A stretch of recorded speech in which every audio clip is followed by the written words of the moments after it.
சூரா அல்-ஃபாத்திஹா.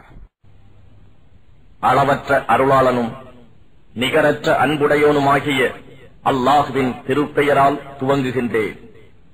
அனைத்து புகழும் அகிலங்கள் எல்லாவற்றையும் படைத்து வளர்த்து பரிபக்குவப்படுத்தும் நாயனான அல்லாஹுவுக்கே ஆகும்.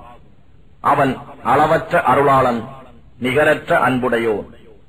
அவனே நியாய தீர்ப்பு நாளின் அதிபதியும் ஆவான். இறைவா, உன்னையே நாங்கள் வணங்குகிறோம், உன்னிடமே நாங்கள் உதவியும் தேடுகிறோம்.